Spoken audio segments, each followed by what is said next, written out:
Halo, Assalamualaikum Pak Adi. Waalaikumsalam warahmatullahi wabarakatuh, Mas Ragil. Kabar baik Pak? Alhamdulillah, baik-baik saja. Pak, ini saya baru dapat kabar kalau Pak Adi lagi ada info terbaru soal penelitian daun yakon Pak. Bisa diceritakan Pak itu Pak, yang infonya terbaru gimana Pak?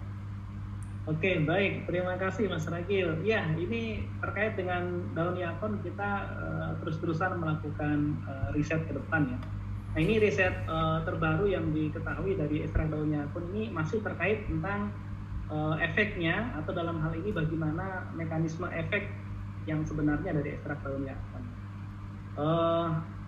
Di penelitian atau riset-riset sebelumnya yang sudah diketahui itu sebenarnya daun yakon itu banyak yang melakukan penelitian bagaimana mekanismenya ya. Ada 4 mekanisme yang sebenarnya sudah diketahui dari ekstrak daun yakon. Yang pertama itu terkait dengan kemampuannya dalam menghambat enzim alfa glukosidase yang ada di dalam saluran pencernaan. Jadi gambarannya itu adalah enzim ini atau alfa glukosidase ini bekerja di dalam saluran pencernaan kita itu secara normal itu adalah dengan merubah karbohidrat yang kita makan menjadi gula. Jadi gula yang ada di dalam darah kita itu sebagian besar itu kan berasal dari makanan yang kita makan. Nah, karbohidrat itu oleh enzim alfa glukosidase dirubah menjadi gula, dan itulah yang memberikan kontribusi terhadap peningkatan kadar gula dalam darah. Nah, ekstrak yakon ini memiliki kemampuan dalam menghambat enzim itu. Jadi kerja enzim alfa glukosidase ini dihambat, sehingga walaupun orang makan, karbohidratnya ini tidak serta-merta kemudian dirubah semuanya menjadi gula, karena enzim ini terhambat aktivitasnya. Nah, ini memberikan efek kadar gula atau asupan gula yang masuk ke dalam darah pun menjadi turun. Itu yang pertama. Nah, yang kedua itu adalah kemampuannya juga dalam menghambat proses yang dikenal dengan proses glikogenolisis dan gluconeogenesis.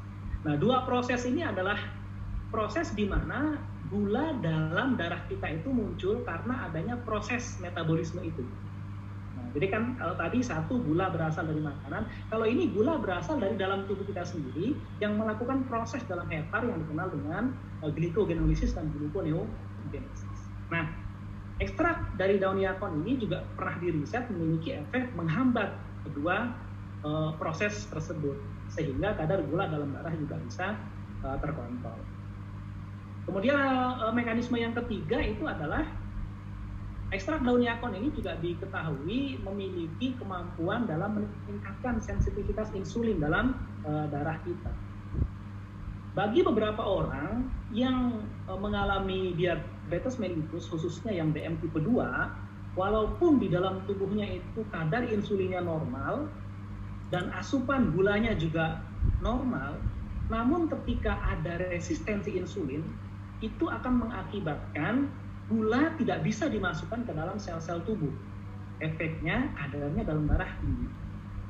Nah, ekstrak daun yakon ini di dalam riset yang sudah dilakukan itu mampu meningkatkan sensitivitas dari insulin itu, sehingga sel-sel dalam tubuh kita ini mampu lagi untuk menyerap gula masuk ke dalam selnya, sehingga di dalam darah itu bisa memberikan kadar yang normal dari gula itu sendiri. Nah, itu yang mekanisme yang ketiga. Nah, mekanisme yang keempat itu adalah kemampuan dari ekstrak daun yakon ini dalam meningkatkan produksi insulin. Nah, memang rata-rata orang yang terkena diabetes mellitus tipe 2 itu kebanyakan itu adalah kemampuan sel-sel pankreasnya memproduksi insulin itu menurun. Nah, sehingga kadar insulin dalam darah itu juga kecil, itu mengakibatkan kemampuannya di dalam menyerap gula masuk ke dalam sel-sel itu juga turun, sehingga kadarnya dalam darah tinggi. Nah, ekstrak daun yakon ini memiliki kemampuan dalam meningkatkan produksi insulin ini yang diketahui dengan cara memperbaiki kerusakan-kerusakan yang terjadi pada sel-sel pankreas. Nah, sehingga produksi insulin bisa meningkat kembali dan kadar gula dalam darah pun juga bisa normal kembali. Nah, itu 4 penelitian yang sudah banyak dilakukan bukan hanya di Indonesia ya, di berbagai negara sudah dilakukan. Nah, yang terbaru ini Mas Ragil, itu ada penelitian yang mengetahui ternyata jalur dari mekanisme ekstrak daun yakon ini juga memiliki kemampuan dalam menghambat enzim DPP4 namanya. Nah, enzim DPP4 ini adalah enzim dipeptidil peptidase ya singkatannya, dipeptidil peptidase 4. Itu adalah enzim yang mampu melakukan enzim ini di dalam tubuh kita secara normal itu dia mampu mendegradasi yang namanya hormon GLP-1. Padahal hormon GLP-1 itu adalah glucagon like peptidase atau GLP-1.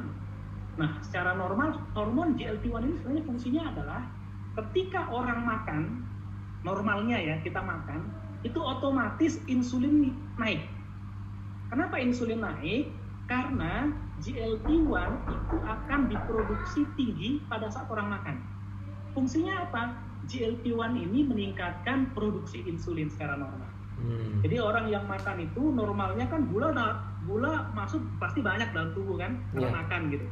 Nah, untuk membuat gula ini normal, maka proses tubuh itu adalah hormon GLP-1 akan mempengaruhi atau meningkatkan produksi insulin.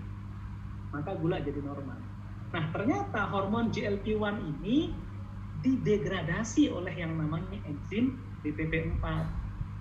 Nah, maka ketika ekstrak daun yakon ini diketahui tadi mampu menghambat kerja dari enzim DPP4 ini, maka dia mampu memberikan kesempatan lebih lama kepada hormon GLP-1 untuk meningkatkan produksi insulin sehingga gula di dalam darah itu bisa naik.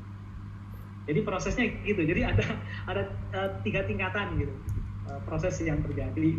Nah, sehingga kalaupun si ekstrak daun insulin ini kita konsumsi pada kondisi normal, dia nggak bakal menurunkan kadar gula darah, artinya membuat hipoglikemik itu enggak. Karena dia hanya kemampuannya tadi menghambat enzim DPP4 tadi sehingga kerja dari GLP-1 maksimal. Setelah kerjanya maksimal, kadar gula darah normal, ya sudah selesai. Nah, jadi tidak ada kekhawatiran untuk kemudian merasa jangan-jangan nanti gulanya ngedrop, karena gula ngedrop itu juga merupakan problem juga, Mas. Ya. Ini mekanisme yang diteliti yang terbaru. Artinya ketika ada orang-orang yang mengkonsumsi produk ekstrak daun yakon ini, mereka nggak perlu takut hipoglikemi ya, Pak ya? Nah, dengan mekanisme terbaru ini enggak. Makanya sekarang ini riset kami itu adalah mengembangkan sebuah sediaan di mana kita dapat meningkatkan efek dari ekstrak daun yakon ini mengarah pada satu mekanisme yang kita inginkan. Itu riset kami. Nah, sehingga kami akan mencari ini senyawa yang paling berpengaruh itu yang mana. Nah, ketika nanti sudah diketahui, maka itu yang kami sasar, sehingga nanti ekstrak itu bisa kita create, bisa kita maksimalkan, optimalkan. Senyawa yang kita harapkan itu akan tercari optimal di dalam ekstrak daun yakon yang kita akan kemas dalam sediaan-sediaan herbal nantinya. Wah, luar biasa, Pak ya. Tapi ini masih terus berlanjut kan risetnya, Pak? Oh, ini riset ini berlanjut terus, Mas. Karena yang namanya riset itu kan nggak bisa instan ya. Kita tahap by tahap gitu ya, pelan-pelan gitu. Sehingga nanti hasil ending akhirnya itu kita harapkan betul-betul maksimal dan optimal digunakan di masyarakat. Sehingga hal-hal kecil pun juga kita akan riset untuk memberikan kontribusi yang besar kepada masyarakat, terutama untuk daun yakon. Luar biasa sekali informasinya. Terima kasih banyak infonya, Pak. Ditunggu lagi update informasi terbaru tentang riset daun yakonnya nanti, Pak ya. Semoga sukses dan terus bermanfaat buat banyak orang, Pak.